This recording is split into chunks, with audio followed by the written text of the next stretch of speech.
गिरवार जी बढ़िया है, बहुत बढ़िया इंटरव्यू था, बहुत बढ़िया, बहुत बढ़िया थे, मजा आ गया। ऐसे बोलाकर इतना अच्छा लगा, मुझे लगा मैं ही आ जाऊँ। आप इसे बस सीख रहे हैं। जन्मदिन है उसका, जन्मदिन अरे भी तो आज बहुत बहुत शुभकामनाएं। ये भाई साहब भी आ रहे हैं हमारे। बधाई बेटा। बहुत बहुत क्या सिग्नल आना चाहिए।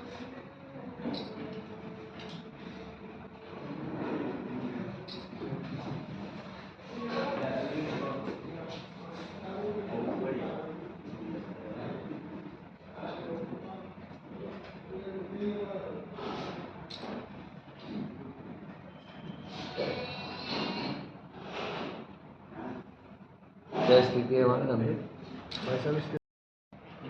सरकार क्या कदम उठा रही, खाली भर्ती निरस्त करने से काम चलने वाला नहीं है। सरकार के क्या कदम रहते हैं उसको देख रहे, नहीं तो सचिवालय कुछ भी करेंगे और जगह जगह प्रदर्शन होंगे। और हमने पूरे प्रदेश में जिला मुख्यालयों में विरोध दर्ज करने के लिए अपने अध्यक्षगणों को कहा है, और कल पूरे प्रदेश में जो है सरकार के खिलाफ हम ज्ञापन भी देंगे और पुतला दहन का कार्यक्रम भी हमारा रहेगा।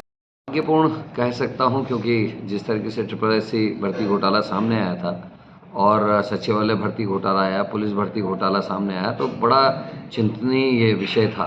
और हम लोगों ने लगातार CBI जांच की मांग की थी, और लेकिन सरकार के कानों में जू नहीं रहेंगे। और अब ये पटवारी भर्ती घोटाला जो सामने आया है, ये इसने पूरे प्रदेश की छवि को पूरे देश में धूमिल किया है, ख़राब किया है। और सरकार के ऊपर एक और प्रश्न चिन्ह ये लगा है, आखिर विपक्ष के इतने ज़बरदस्त विरोध के बाद भी STF ने जिस तरीके से कार्रवाई की थी, उससे अपराधियों का मनोबल बढ़ा। और जमानतें जब लगातार अपराधियों की होने लगी तो हौसले टूटने के बजाय बुलंद हुए। और आज पटवारी भर्ती घोटाले ने साबित कर दिया कि लोक सेवा आयोग भी इस भ्रष्टाचार में लिप्त है, और वो भी फुल प्रूफ नहीं है। नए कदम उठाने की आवश्यकता है, नए कड़े कदम उठाने की आवश्यकता है। और प्रदेश की छवि जो खराबी है उसके लिए सरकार को माफ़ी मांगनी चाहिए। युवाओं का और सरकार का, हम लोगों की जो टैक्स का पैसा उससे ये एग्ज़ाम्स लिए गए, और जो युवा एग्ज़ाम देने गए उन्होंने भी, कोई भी ऐसा नहीं होगा शायद जिसके 2,000-3,000 रुपये खर्च नहीं हुए होंगे, आने जाने में, रहने में कई चीज़ें होती हैं। और एक मनोबल भी टूटता है। जिन बच्चों ने खूब मेहनत करी होगी इस पेपर में, कुछ लोगों के नकल करने से, चोरी करने से उन सब के जो है मनोभाव में गलत असर पड़ा है। निश्चित ही दुर्भाग्यपूर्ण है, और प्रदेश की छवि खराब करने के लिए सरकार को माफ़ी मांगनी चाहिए और फुल प्रूफ प्रोग्राम बनाना चाहिए, जिससे आगे इस तरह की पुनरावृत्ति ना हो। दुर्भाग्यपूर्ण कह सकता हूं, क्योंकि जिस तरीके से SSSC भर्ती घोटाला सामने आया था और सचिवालय भर्ती घोटाला आया, पुलिस भर्ती घोटाला सामने आया, तो बड़ा चिंतनीय ये विषय था। और हम लोगों ने लगातार CBI जांच की मांग की थी, और लेकिन सरकार के कानों में जू नहीं रहेंगे। और अब ये पटवारी भर्ती घोटाला जो सामने आया है, ये इसने पूरे प्रदेश की छवि को पूरे देश में धूमिल किया है, ख़राब किया है। और सरकार के ऊपर एक और प्रश्न चिन्ह ये लगा है, आखिर विपक्ष के इतने ज़बरदस्त विरोध के बाद भी STF ने जिस तरीके से कार्रवाई की थी, उससे अपराधियों का मनोबल बढ़ा। और जमानतें जब लगातार अपराधियों की होने लगी तो हौसले टूटने के बजाय बुलंद हुए। और आज पटवारी भर्ती घोटाले ने साबित कर दिया कि लोक सेवा आयोग भी इस भ्रष्टाचार में लिप्त है, और वो भी फुल प्रूफ नहीं है। नए कदम उठाने की आवश्यकता है, नए कड़े कदम उठाने की आवश्यकता है। और प्रदेश की छवि जो खराबी है उसके लिए सरकार को माफ़ी मांगनी चाहिए। युवाओं का और सरकार का, हम लोगों की जो टैक्स का पैसा उससे ये एग्ज़ाम्स लिए गए, और जो युवा एग्ज़ाम देने गए उन्होंने भी, कोई भी ऐसा नहीं होगा शायद जिसके 2,000-3,000 रुपये खर्च नहीं हुए होंगे, आने जाने में, रहने में कई चीज़ें होती हैं। और एक मनोबल भी टूटता है। जिन बच्चों ने खूब मेहनत करी होगी इस पेपर में, कुछ लोगों के नकल करने से, चोरी करने से उन सब के जो है मनोभाव में गलत असर पड़ा है। निश्चित ही दुर्भाग्यपूर्ण है, और प्रदेश की छवि खराब करने के लिए सरकार को माफ़ी मांगनी चाहिए और फुल प्रूफ प्रोग्राम बनाना चाहिए, जिससे आगे इस तरह की पुनरावृत्ति ना हो। बिल्ली को दूध की रखवाली में लगाएंगे तो यही होगा। और कह रहा हूँ ना आपसे, जो SSSC भर्ती घोटाला हुआ था उससे एक भी सबक लेने के लिए सरकार तैयार नहीं हुई। हमने कहा था, पूर्व अध्यक्ष RVS रावत को आपने जेल में डाला तो वर्तमान अध्यक्ष बाहर कैसे है?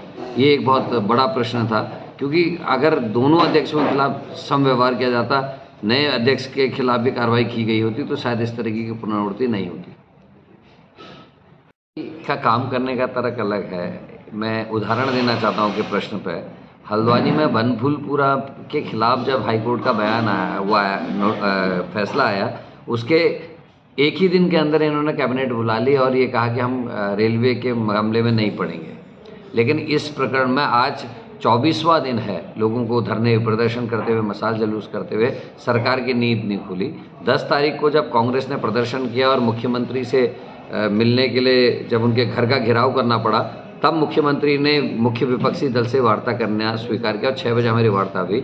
उस वार्ता में भी हम लोगों ने ये प्रश्न किया कि बनभूलपुरा के लिए आपने 24 घंटे भी नहीं लगाए कैबिनेट बुलाने में, और इस घटना को घटे हुए लगभग 15-16 दिन से ज़्यादा हो चुके हैं, आप कैबिनेट क्यों नहीं बुला रहे हैं? तब जाके 13 तारीख की डेट फिक्स की गई। तो ये समझा जा सकता है कि धर्म के नाम पर ध्रुवीकरण करने वाली पार्टी जोशीमठ जैसे 80 करोड़ से ज़्यादा हिंदुओं की आस्था के केंद्र के मामले में किस तरीके से हील हुज्जत कर रही है। और जब कांग्रेस ने कहा कि कोई भी मंत्री या विधायक वहाँ रात्रि विश्राम नहीं कर रहा, केवल कांग्रेस के लोग वहाँ जा के रात को रुक रहे हैं, लोगों की सेवा कर रहे हैं, तब मुख्यमंत्री ने फैसला किया वो जाएंगे।